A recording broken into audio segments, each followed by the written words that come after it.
بسم اللہ الرحمن الرحیم۔ حضرت انس بن مالک رضی اللہ تعالی عنہ کی روایت ہے کہ نبی کریم صلی اللہ علیہ وسلم نے ارشاد فرمایا، جس کا مفہوم یہ ہے کہ جنت کو ایسی چیزوں سے ڈھانپ دیا گیا ہے جو انسانی طبیعت پر ناگوار گزرتی ہیں، اور جہنم کو ایسی چیزوں سے ڈھانپا گیا ہے جو انسانی طبیعت کو خوشگوار محسوس ہوتی ہیں۔ یہ صحیح مسلم کی روایت کا مفہوم میں نے آپ کے سامنے عرض کیا۔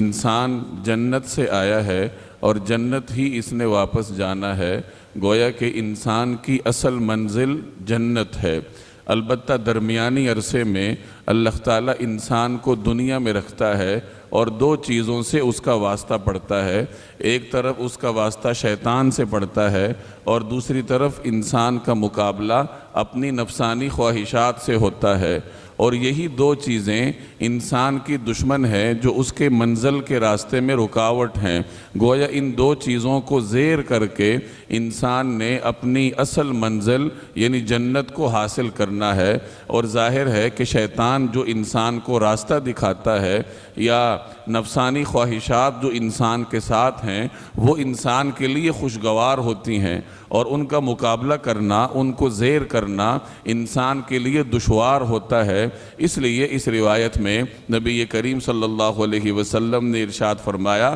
کہ جنت کو ایسی چیزوں سے ڈھانپا گیا ہے جو انسانی طبیعت پر ناگوار ہوتی ہیں، بوجھ ہوتی ہیں۔ جیسے صبح سویرے آپ گرم بستر میں ہو، ٹھنڈا موسم ہو، تو ایسے موسم نے گرم بستر کو چھوڑ کر وضو کرنا، نماز کے لیے جانا انسانی طبیعت پر ناگوار ہوتا ہے، لیکن اسی ناگوار چیز کو برداشت کر کے ہی انسان اپنی منزل حقیقی یعنی جنت کو حاصل کر سکتا ہے۔ اسی طریقے سے جہنم کو ایسی چیزوں سے ڈھانپا گیا جو بظاہر انسان کے لیے خوشگوار ہوتی ہیں، یعنی شہوات انسانی،